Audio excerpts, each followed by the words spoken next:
The year is 1961. I walked in the church following other people, and I gasped when I saw the interior of a building that I admired so much from the outside. So I came in. A man with white hair and a beard gave me a piece of paper, and I tried to find a seat where I could be absolutely unnoticed, but this was all full of people, so I just came in like this, nervous, wanted to be unnoticed. When I looked at the front of the church, the seats were all facing toward the front of the church, and I later learned that the people that were sitting all the way in the back were the choir, and I wondered why people that were in a choir were singing to people who were facing away from me.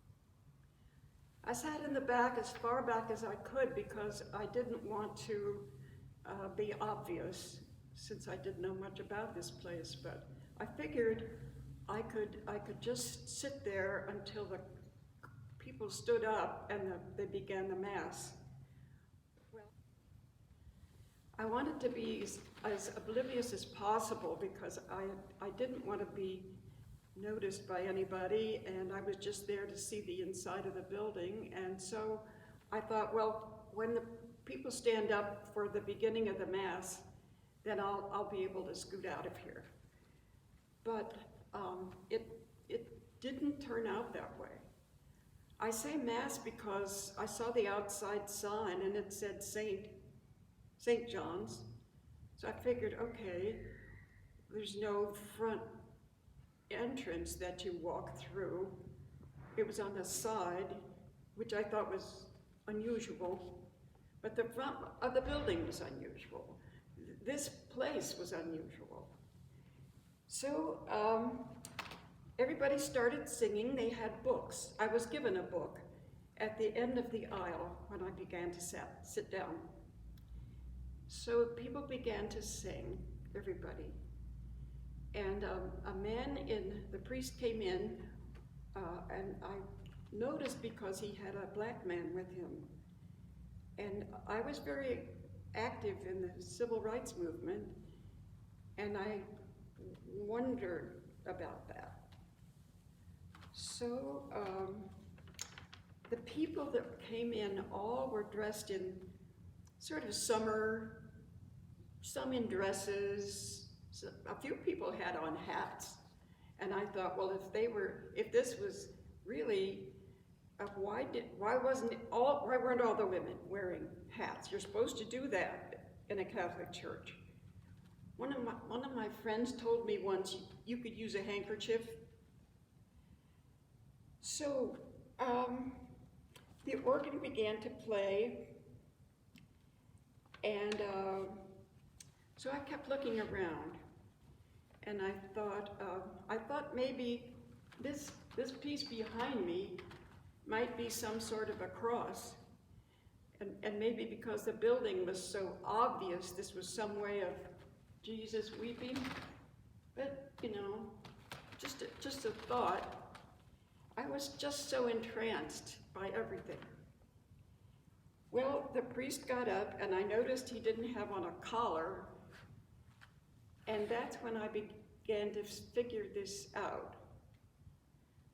That was maybe this was just an ornament, big ornament, and maybe because this minister had on just a big black robe with big sleeves, I remember, and because of the black man, I knew it was something different, so I began to pay attention. The chairs weren't connected. I thought that was interesting. I thought maybe it was because people could go and get holy water.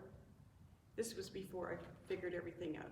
They could go and get holy water or get some food from the priest and then go back to their seats. So on I went.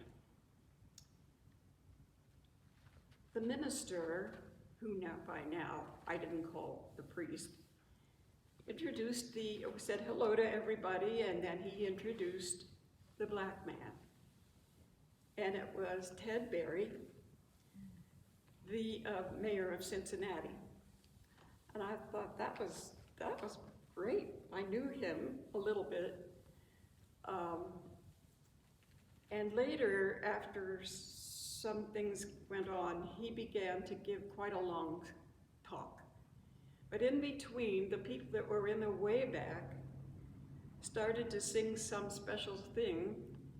And again, they were singing to the people sitting in the front, and they didn't seem to be paying attention at all to this music, which I thought was awful because it was a Bach chorale, and I knew this music, and I wondered, why weren't these people, I mean, this is wonderful music. Again, after the black man spoke, everyone clapped, and I thought, this really is different. This is really different from 12th and Elm, and for all the right reasons now.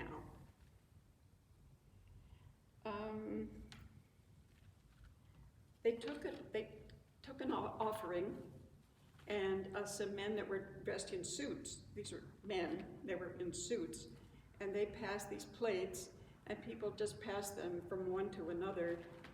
And when I got around to me, I thought, oh, I put a couple of quarters in. That's all I could do at the moment, and I noticed that there were more coins in the plate, so I guess that was okay.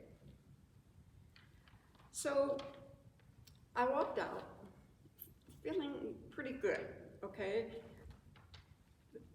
The black man, it didn't matter if he was the mayor, although I thought that was impressive, but I walked out because of the music and the words, and I didn't go back. But 2 years later, I had a little boy who was 2 by then. Yes, I said 2. And we came down this street, drove down. I didn't go back. The little boy said, "Look, Mommy, a ship."